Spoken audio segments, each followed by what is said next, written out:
Welcome to Your College Bound Kid, a podcast for parents, college counselors, students, and anyone who wants a weekly deep dive into the world of college admissions. My name is Dave. I'm a parent of a daughter in college, and we live in Chicago, Illinois. I'm Lisa, and I'm a clinical psychologist and college counselor. I have a daughter in college, a daughter in high school, and a son in middle school. After 30 years in Chicago, we recently moved to North Carolina. My name is Mark. I'm a college coach in Atlanta and the parent of two daughters. Karis, a graduate of Davidson College, and she is the founder of the Spanish tutoring company, SpanishHelpToday.com. And Joy is a graduate of the University of Georgia, and she is getting her master's degree at North Carolina State University. Good morning, friends, and I come to you today on my birthday. Some of you are thinking, what are you doing a podcast on your birthday? Well, first of all, technically I'm recording it late on the 19th to go live on the 21st. But I would love to do it on my birthday because you guys are my listening family, and I like the idea of sharing this time with you. But I'm in a particularly festive mood.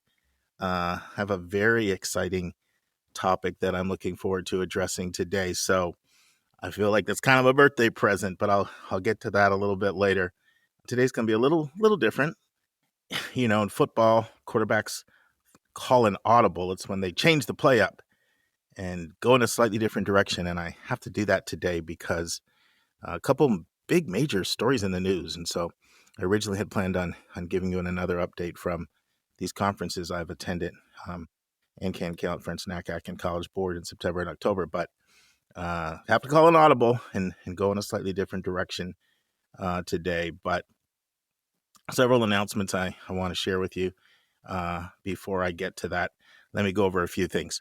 So I was talking to a relatively new listener not too long ago from the Midwest, and they didn't realize that we had a short episode and a long episode. And I said, snap, let me take some time to kind of explain a little bit about how this podcast is set up for newer listeners. So we have a Monday episode that's short. Every single Monday episode has been between 40 minutes and 59 minutes.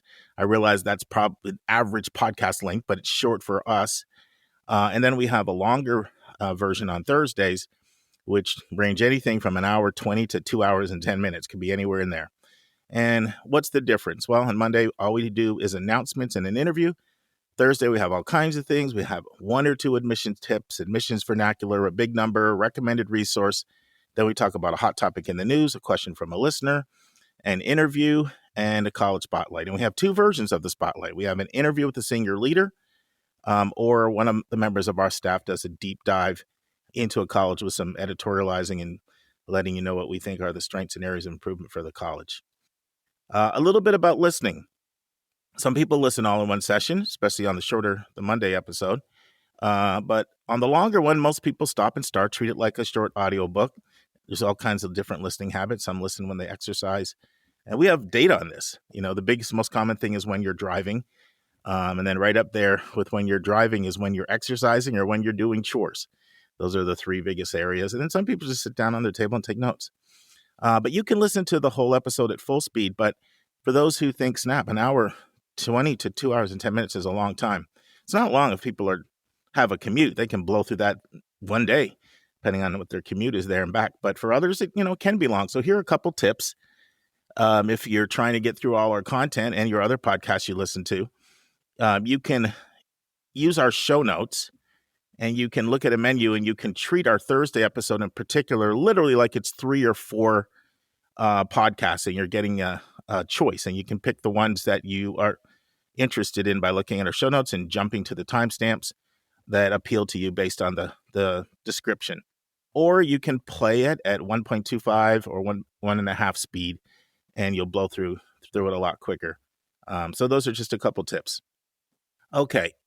One thing I'm excited about today is a new feature that we will be rolling out definitely in 2022. And a very good chance we'll be able to roll this out in November, as opposed to December. And I realize it's November 21st, but we've already kind of tested this, and we're really close to being able to put it up. And I have to shout out two people here. One is James from Mississippi, and the other is Linda from Missouri. So Linda's on our team. You've heard her. She joins me sometimes on these Mondays. She's also the one who did the interview on how to use parent Facebook groups to get information on colleges. James is one of our most devout listeners. Right from inception, he found our podcast, it feels like in week one, and has just been a real loyal listener who is always encouraging us and giving us great ideas. So James has been really encouraging me for more than a half a year to implement a feature that he likes on another podcast he listens to, where instead of us reading the question from a listener, we hear the listener in their own voice. Now, as soon as he mentioned it to me, I knew right away it was a great idea. In fact, I've had the idea myself because I've heard other podcasts that do that, and I think that's a really good idea. So just a little bit of procrastination, so I just need him reminding me every so often, and finally got off the snide. And so we are going to be doing this, and I'm going to tell you right now how you'll be able to access it. So I'm going to be using a company called SpeakPipe. And we have a URL already. It's www.speakpipe.com/YCBK. Now, you don't have to remember that because we're going to have it in the show notes. Like I said, we're just at the final stages of going up with this. We're pretty much done all our testing. Definitely have it for in December and possibly next week. Once again, www.speakpipe.com/YCBK. The reason I am shouting out Linda Depker is she did the research and the testing to set up the technology that we're going to be using. We'll have that in the show notes. We'll also have a link on yourcollegeboundkid.com where you go down in the area where we show you how to listen. There'll be a link there. And basically what you'll do is click the play button and you'll speak your question. And then we'll get it and we'll air it live. And we'll be able to hear your own voice. Couple tips. We like first names and the state that you're in. Now, some people just prefer to be more anonymous. That's okay. I'd ask that you at least leave the state that you're calling from. If you want to be anonymous listener from, California, anonymous listener from Ohio, that'd be great. If you don't want to leave your first name. We're not asking for last names. So look for that. Kind of allows you guys to be a part of the podcast. We can hear your voice.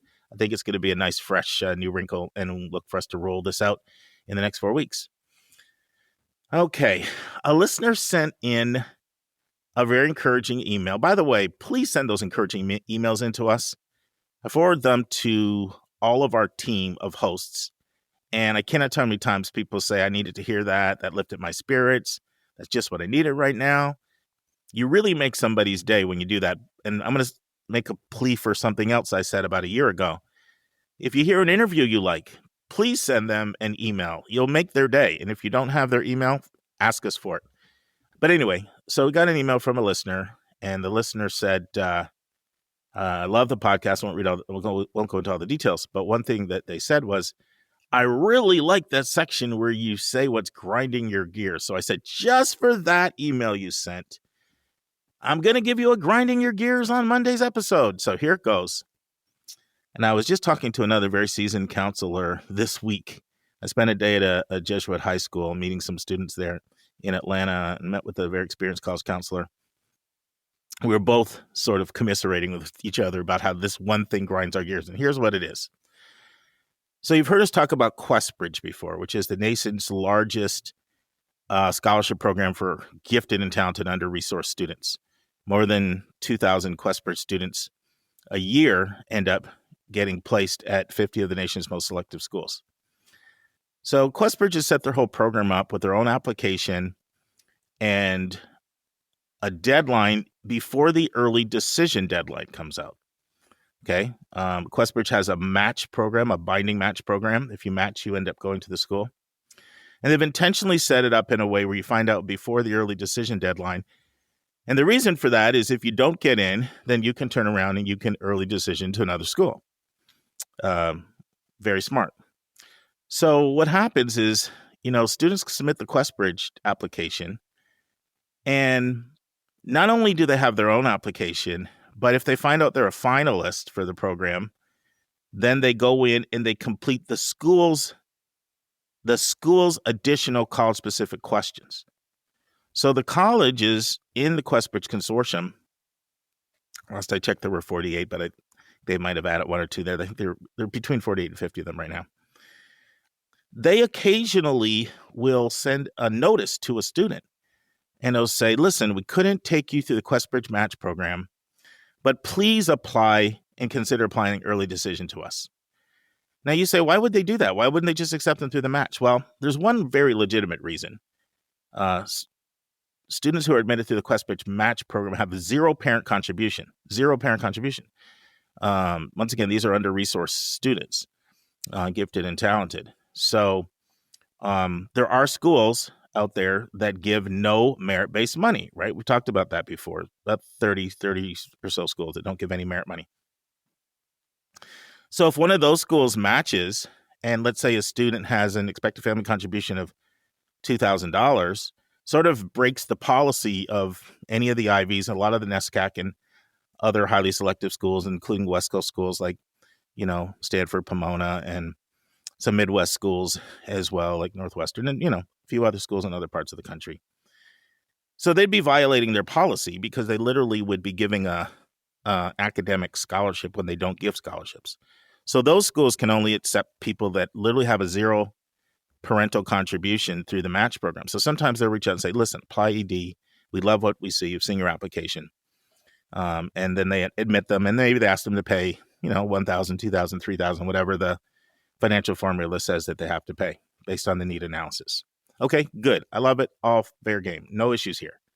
But what grinds my gears is, can you believe there are schools that reach out after having read their entire application, encourage them to apply ED.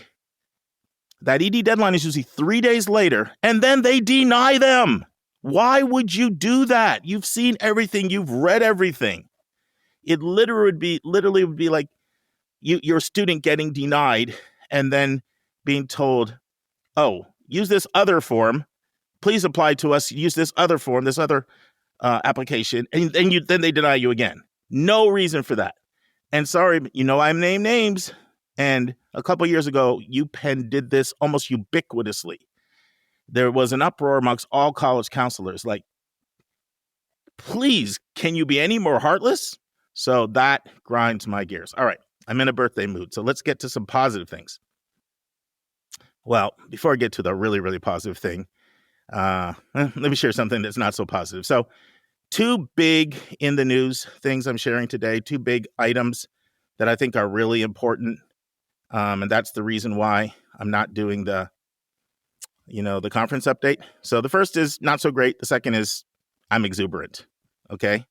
I'm like literally effervescent with joy. So, all right, the not so good one.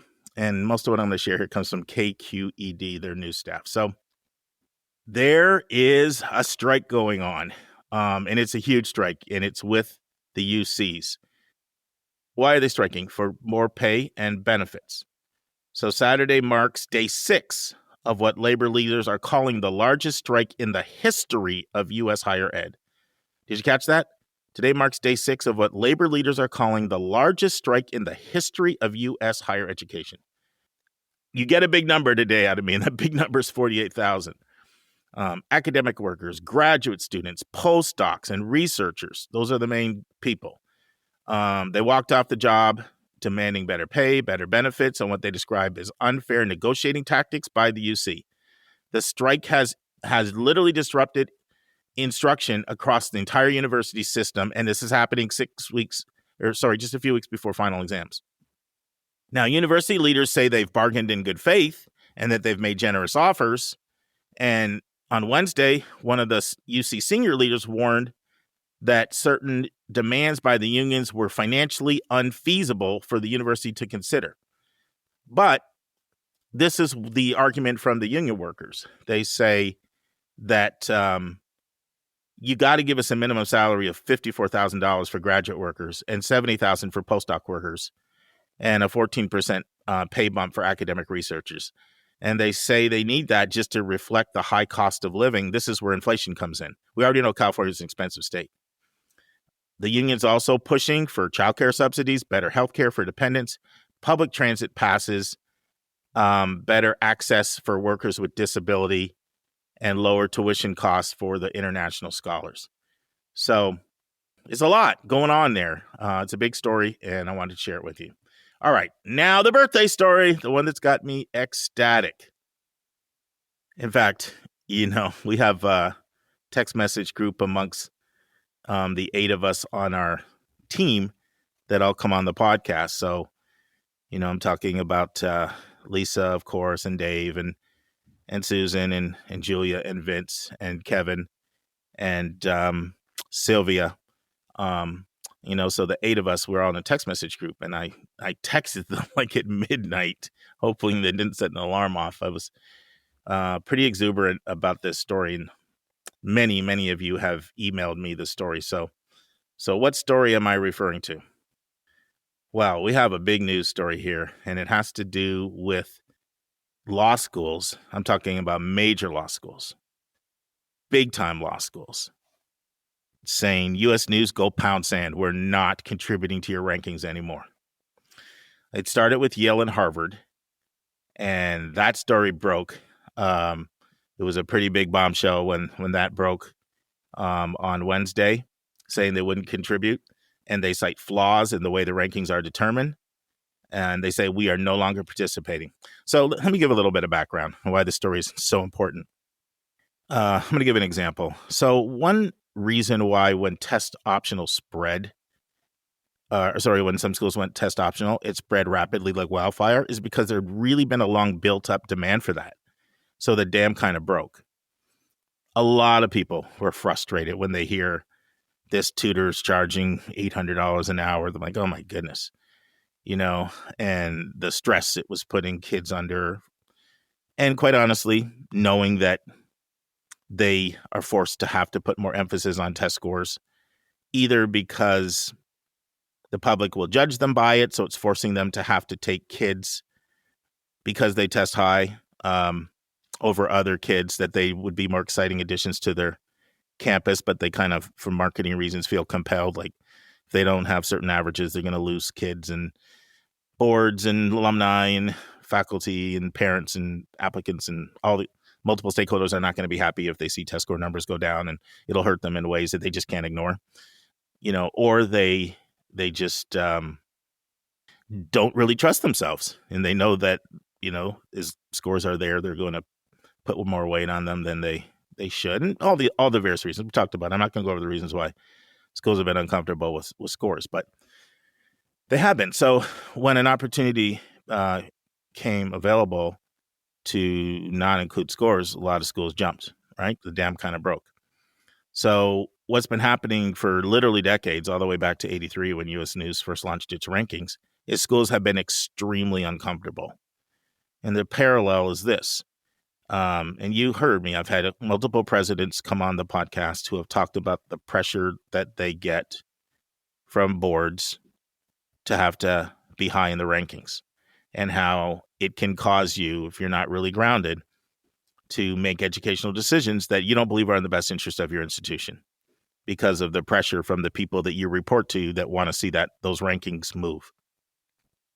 And this is something that educator after educator has just decried for a long time. But it's really hard to unilaterally disarm. So I got very excited when I found out Yale and Harvard were pulling out of U.S. News law school rankings and telling U.S. News, go pound sand. Different rankings emphasize different things. And U.S. News ranking is particularly pernicious, in my opinion.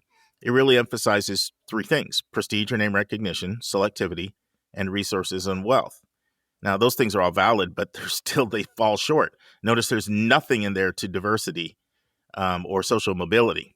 Whereas other rankings, services like, for example, Washington Monthly rankings looks at things like, how are you contributing to the social good through, for example, your research expenditures, or how are you helping to be an engine of social mobility and prepare under-resourced or moderately resourced families move into greater financial stability.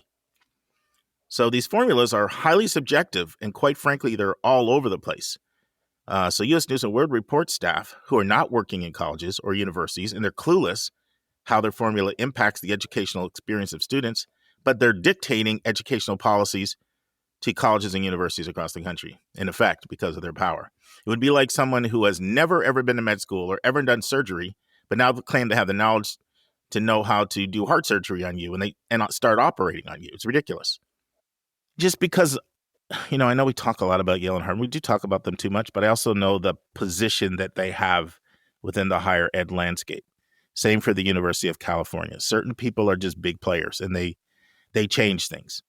When literally was the University of California system that got the SAT to go to a 2,400 point system because they said, we're pulling out unless you do something. That's the power that they have. That's why their decision right now to go test blind is impacting those rankings. So it's just the way that it is. Like in sports, the Lakers have more influence than other franchises. So do the Dallas Cowboys. Certain franchises just impact things. And when it comes to higher ed, when Yale and Harvard make a stance like this, it's going to reverberate. So Yale has consistently been number one most years in the law school rankings for the last 30 years. So when the school that's at the top of the pecking order says, I'm out, it gets a lot of attention. And Harvard is always up there as well. Currently, they're ranked fourth, and, they follow closely behind. So why would they do it? Well, basically, their reasons are what every other educational institution feels, but they just didn't feel they had the clout to do it. They say the way you are ranking students is completely incompatible with our mission and our goals and our priorities. And so, they pointed out several different things to make their point. One of the points that Yale made is that they have a lot of students that get public interest fellowships. Okay, Yale provides very, very generous money, usually around $50,000, to give away more than 30 public interest fellowships, very competitive. And they're trying to encourage some of these most gifted and talented lawyers to be public defenders and go into law to serve the population at large. But they said, U.S. News, you're dinging us because they don't make as much money in your formula. We think we're doing a good thing by training a group of people that can represent some under-resourced students that can't hire a top-flight, white shoe law firm. We think we're doing a good thing, and you're going to ding us in your rankings over that? That's ridiculous. Another thing, Yale doesn't like how much emphasis U.S. News is putting on the LSAT.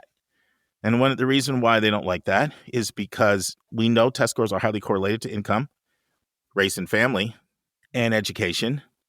And so Yale is saying, we think our law school is more exciting if we bring in some under-resourced students, first-gen students. And yeah, their test scores aren't going to be as high, but we have a track record of proving that they're fully capable of excelling in our program. And now you're going to ding us and say, well, your LSAT scores aren't as high. So you're literally punishing us because we think we're doing the right thing, not only for society and for making our school better and society better. We philosophically disagree with that. And then, so Yale originally reached out and told U.S. News we're out. And U.S. News had a really flippant response. Okay, they showed no deference at all to that. And so Harvard immediately joined right in, and they had the same concerns, but they also had some of their own concerns. One of the concerns Harvard had is your formula is looking at law school debt. How much law school debt does somebody have? Okay, once again, you're pressuring the system to go after affluent families who come in and who have parents who can pay for law school, and so therefore decreases debt.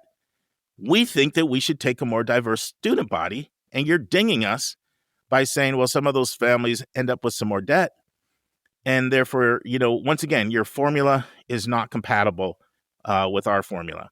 And so I just really want to shout out the two law school deans that were involved in this decision. I think they should be commended. There have been a lot of people that have wanted to do this. So let me first start with Heather Gerken. Okay, she deserves a huge shout out. Miss Gerken called the U.S. rankings a for-profit and a commercial enterprise that is profoundly flawed. She said the methodology does not give enough weight to programs like Yale's that support public interest careers, champion need-based aid, and welcome working-class students into the profession. And therefore, it skews the rankings of the law schools that emphasize that work. Okay, she said, and 20% of the ranking going toward test scores is ridiculous. It punishes schools because what it's doing is it's causing schools to use their financial aid instead of to reach out to more under-resourced kids. They're going after affluent families who score high and giving them money so that they can have higher averages to move up the rankings. And so it's distorting education, not only at Yale, but at other places. And so here's another quote. The metrics devalue students who want to pursue advanced degrees, like master's, PhD as well. And then I got to shout out John Manning, the dean of Harvard Law. He said the rankings methodology create perverse incentives that influence schools' decisions in ways that harm the interests of potential students. Did you catch that? John Manning, the dean of Harvard, said the rankings methodology create perverse incentives that influence schools' decisions in ways that harm the interest of potential students. I just think this is really important because of the stature of these schools. Remember, the rankings took a ding already when Columbia decided, after they were showed that they were doing, a lot of manipulation, they got docked from 2nd to 18th and they pulled out. So they're under a lot of scrutiny. And then to add fuel to the fire, it took literally no time at all before Berkeley, the next day, Berkeley said, we're out. We're out of the rankings. And then what happened the day after that? Georgetown said, we're out. We're out of the rankings as well. And then what happened after that? Columbia. So you got Berkeley, Harvard, Yale, Columbia, Stanford, and Georgetown. These are some of the top-ranked schools in the country. Now, do I think that this means everything's going down like a deck sand? No. Like a deck of cards or, the whole thing's going to tumble? No, I don't. Why? Several things. U.S. News will just go out and find their own stats and they'll still publish the rankings. However, if these schools will use their megaphones and say, we do not believe in them, we have not participated in them, we do not think they're credible, it is going to have an effect. One, this is now putting pressure on tremendously on other schools, okay, to do the same thing. So keep an eye on all of these law schools in the country. The most prominent, prestigious law schools in the country. And I'll mention some other ones that I would say keep an eye on. Keep an eye on what happens with NYU, okay? University of Pennsylvania, Duke, Michigan, Cornell, Chicago, Northwestern, UVA, Texas, UCLA, and others. Keep an eye because I think this is the chance for the dam to break. In fact, if you look at this article that just came out recently, and I have to thank Vince for sending this one to me. This is an article that just came out, and basically it called it a freight train. This is an article that's in slate.com, actually. It says Harvard and Yale dominated the rankings over the years. Hold on, I'm going to read it to you. It says, you can Google this, why 6 top-ranked law schools left U.S. News in the dust this week by David Latt. Check out this article. And remember, all this has happened in the last 3 days. Okay? So who else is going to join the team? And it says it's like a freight train right now, the way it's breaking out. All right. Now, why do I think this is significant? One, some might say it's law school rankings. Who cares about law school rankings? Some of the exact same rationale they've used to say why the rankings are bogus also apply to the undergraduate rankings. I find it very hard to believe that you're not going to see a bunch of schools in mass pull out of the law school rankings. Do I think that U.S. News will still continue to rank? Yes. But if it can seep into the public that these rankings are discredited, they're subjective, and like I said, would you rank churches? Of course not. It's subjective. I like a different style of worship than you. Okay. Well, you can't rank schools because it's about custom fitting it to each individual and their needs.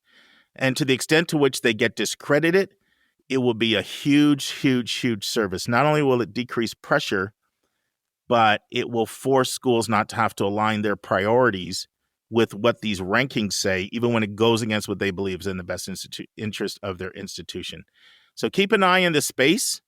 I'm going to predict a whole bunch more join them on the law school side, and I'm predicting it's going to carry over to the undergraduate side.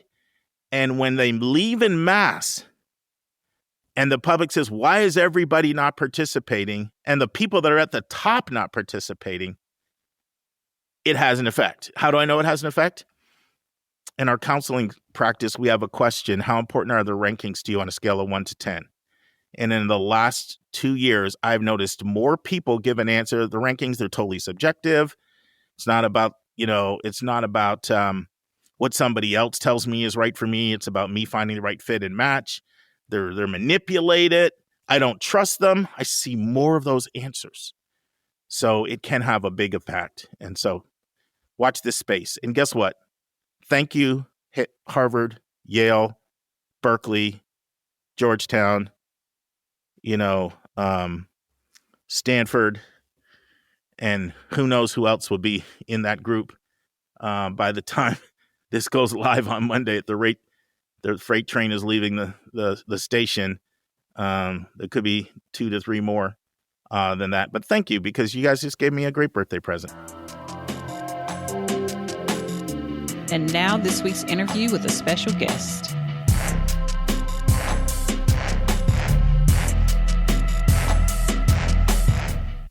Okay, friends, I took a long time on that. So all I'm going to say is, for Arlene Cash, it's now part 2 of 3. And all I'm going to say is Arlene talks about a wide range of subjects. One of the things she talks about are the resources on a college campus that students don't take advantage of. This is a seasoned admission vet, 5 decades of experience, 11 schools. Listen to her wisdom. So how would somebody do that? Because typically, let's say it's either a parent or a student, let's say they're a junior, they may go look at a mission statement, they may look at some core values, but they wouldn't necessarily know how to go back and look at what the school was doing 5 or 10 years ago to see the change like that. Like, how would you advise somebody to find that information out? Well, it's the magic of Google. So really, you can literally Google strategic plan, Bennett College, 2004, Sure. and it will come up.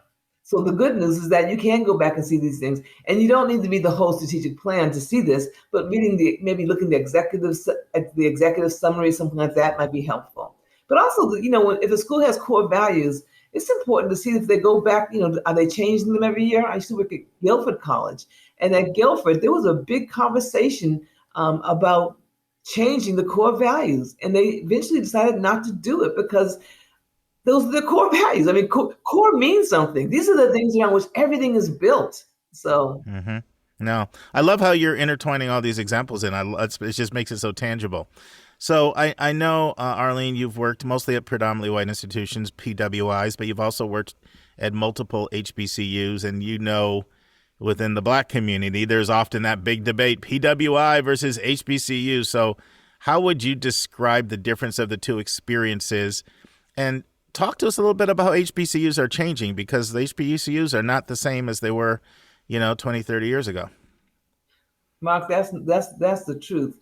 And I want to start by saying that HBCUs have really evolved since I would say the last 2 or 3 years into being institutions that are serving everyone.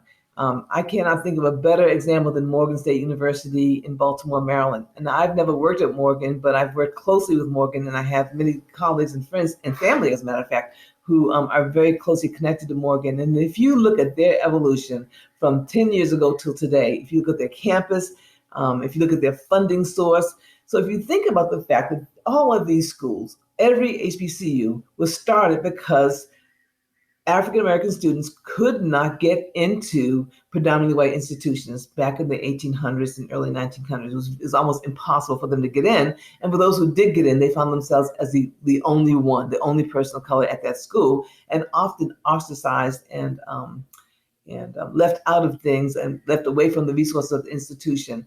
So lately, these things have come back. And so, for example, in Maryland, they have given so much money to the HBCUs, and particularly to Morgan State, to make up for the past. So you talk about resource rich.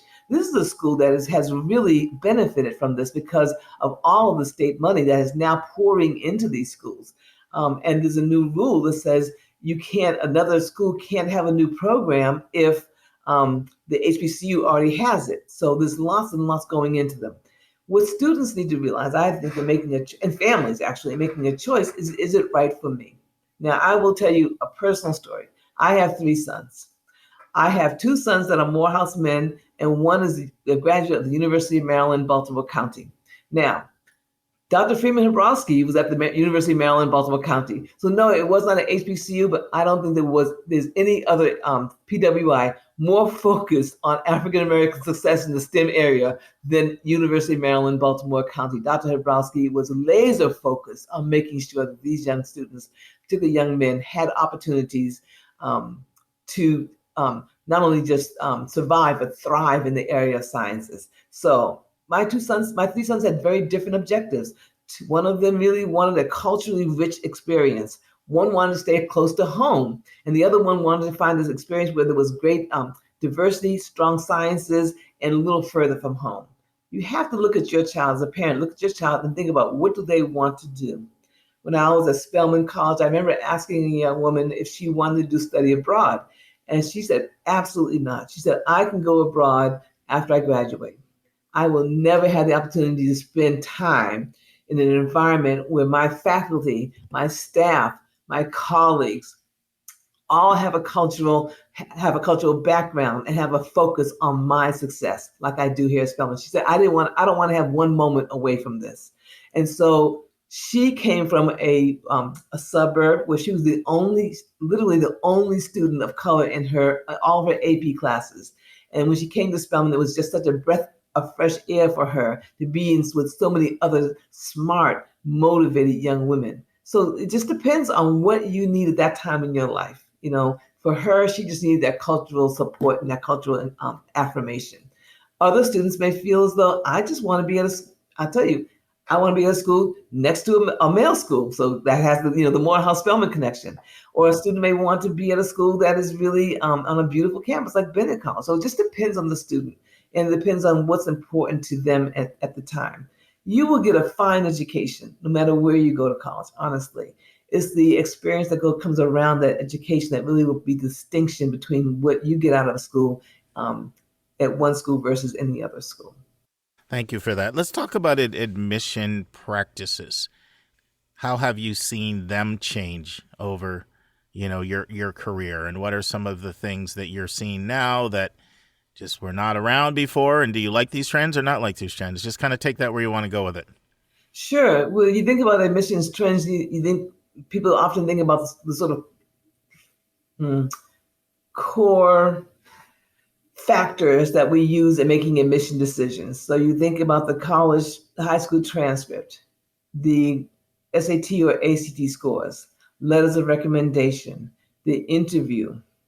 And all of these things are things that can help students or that can really deter them from being in the school if they want to, and the school is best for them. What I'm very excited about is schools looking at SATs much more critically. Not whether or not they say I'm going to use them or not, but how much they value them in the process and how they're looking at other aspects of a student's background.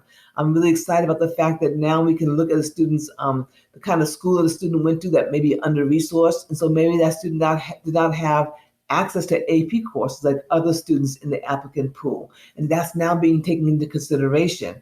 Or a student who may be at a private school and perhaps in the program of the ABC, a Better Chance program, and they didn't have, and so coming into that school, they had a very different cultural experience coming into that school, and even while they were there. And so maybe their grades weren't as high as other students, other grades the grades of other students at that school, but they were grades that really reflected effort. They reflected the persistence. They reflected the students' curiosity and intellectual curiosity. And so schools now looking at those kind of factors, not just the grades, but what the grades are in, how the grades were achieved, not just the scores, but the context in which those scores came about. So I think that I'm happy about things being more contextual, us looking more closely at the whole person and not just these black and white A, B, and C things. Now, that said, I'm also very excited about schools like that, that have open admission. There are more schools that are not ashamed of having open admission. So there used to be so many schools that were so U.S. News and World Report focused. They didn't want to talk about the fact that they admitted 90% of the students, but admitting 90% of the students is not a problem. If 90% of the students are qualified for your school, if 90% of the students who are applying are good matches for your school, it's not a problem. I think it's a testimony to you having the right message and saying the right things so the right kinds of students are wanting to apply to and get into your school. It's that self-selection process. And I'm excited about the fact that schools are less conscious of U.S. News and other kind of rankings and more conscious of what they are able to do and for whom they're able to do it. Nice. Now, one of the big decisions students make or when they're factoring this, going through this process is, do I want a small school or a big school or a midsize? In your experience, is there a certain kind of kid that is better suited for a small school versus a big school? Do you have any thoughts on that? Oh, Mark. So there's a whole industry around that because you can have an introvert who is going to you can have somebody like me. I was an introvert, okay? And I thought the best school for me would be a very small women's college upstate New York where there wouldn't be a lot of distractions, okay? And I went to that school and I became a member I was the student representative on the board of trustees. I was the head of the student government. I graduated with honors and a still self-initiated major. So that small school for this introverted student turned me into what looks like to the most of the world an extroverted, outgoing leader. Now, quietly, I'm still the introvert, but it showed me how I can be more than that. That was a great choice for me. But I have a niece who's an introvert, and she really wants to just be with a lot of other people, and she wants to she really wants to push herself out into a bigger school where she can see and do and have more opportunities in front of her, so she doesn't have to seek them out herself. Her choice to go to a large school was amazingly appropriate, and she really did just that. She went to this school, and she had so many opportunities. She did not have to seek out faculty. They found her. She did not have to look for opportunities for internships or study abroad. They were all right there in front of her every day, bulletin boards, newsletters, everything.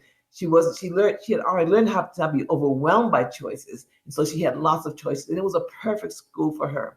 So it's really hard to say. I mean, it's hard to say. Is an extrovert better? A student who goes out of their way, is that a better school? Better student for a big school? I know extroverts who feel like, they need to be that big fish in a small pond.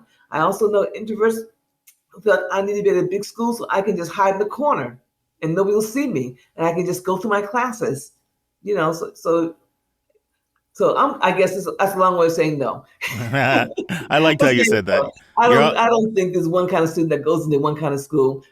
Size-wise, I think there's one kind of student who needs to be at a school that best supports who they are and what they want to do. I love your examples. They're great. What are some resources that exist on most college campuses that you feel students don't take advantage of enough?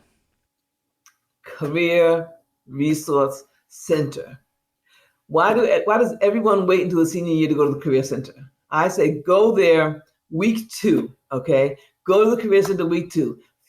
Because it's like applying for a job. Why start getting the skills you need when you're applying for the job? Start getting the skills you need way ahead of time. The Career Center will show you things about what kinds of careers are out there, what you need behind you to get to those careers. Number 2, the honors program. Even if you're not in the honors program itself, go to the honors center. You'll learn things about Fulbright fellowships. You'll learn about all kinds of things that are going on for honors students that you can access even if you're not an honors student. So visit that center. Third and most important, your faculty offices. Now that's a real easy one, okay? I think not enough students take advantage of the fact that faculty have office hours and that you can go there. You don't have to have a problem to go there. You can go there and say, I enjoyed your class, because at some point you may need a faculty recommendation, or a faculty member might see a scholarship or an opportunity, and they may remember, oh, I remember talking to Susie or Bobby over there, and they seemed interested. Let me let them know about it. Get to know your faculty. The best way to do it is stay after class for a moment or go to faculty office hours. That's the one complaint I hear from faculty all the time. Why don't students come to my office? Why don't they come to my office hours? Well, I want to say, why don't you invite them? But, I think students can make that initiative, take that initiative and go. I'm really glad you highlighted that, because it's not one that people think of. And I was talking to a friend of mine who's an adjunct, but he was saying, it's kind of amazing how few people actually come and schedule meetings with you, even at a really large school. The opportunity is there for those who take advantage of it. Yep. Yeah. And what are your thoughts on academic success centers? I think that's a pretty new kind of office, along with the one-stop shop. And their job really is to reach out and make sure that students are being successful. Usually an academic success center is used, they have coaches in there, people who are really settled into the institution so that they can help students find the success they need. I think, sure, you should go to the academic success center if you need tutoring. So I don't want to mention the obvious. If you need tutoring, go to the tutoring center. If you have some other issues, maybe need some counseling services, go to counseling. The academic success center. When I run academic success centers, I'm hoping that the people who work in those centers are not in there a whole lot. I want them out there finding students, talking to students, sitting in the cafeteria or in the library or in the lounge with students, because really that's about the one-on-one work with students, making sure the students are finding success, not just academically, but personally, socially, culturally, psychologically on the campus, identifying problems and helping get those problems addressed before they become difficult for the student themselves to address them. So I think they're good. I'm glad a lot of schools are starting to open up academic success centers. I think that the people who are working in those centers, they can't just sit in the center and wait for students to come to them. It's so important that they're reaching out, they're moving out, they're connecting with students, they're in the student space, meeting students where they are. I think that's probably a critical aspect of them. Thank you. Friends, on Thursday's episode, Dave and I will discuss what the University of Maine did to go from being an under-enrolled university to one that breaks enrollment records.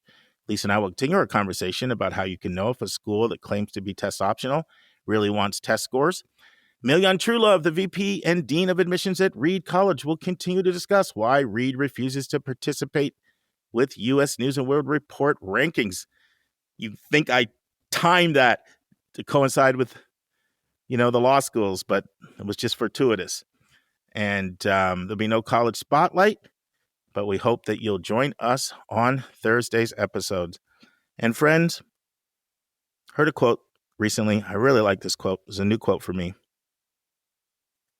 You can't take the elevator to success.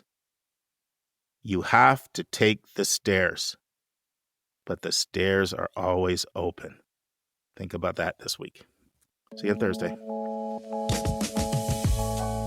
And that's our show. A big thank you to you, our listeners, for tuning in this week. If you find this podcast helpful, please follow us and you'll get every single episode as soon as it is released. If you're interested, there are a few ways you can really support our podcast. You can click the share button and send it to your friends and acquaintances. You can help us pay our staff and our expenses by donating on our website. You can write a review for us on Apple or Spotify. I'm the producer of the podcast, but we have a fantastic team of 14. Shout out to our co-host, Dr. Lisa Ruff, Dr. David Williams, Susan Tree, Vince Garcia, and Julia Escobar. and to our substitute co-host, Sylvia Borgo. Our sensational sound engineer is Nemanja Motvich. Our amazing music is from Victor Allen Weeks. Marketing designs are from Kimberly Blass. Lily Parikh manages our Instagram.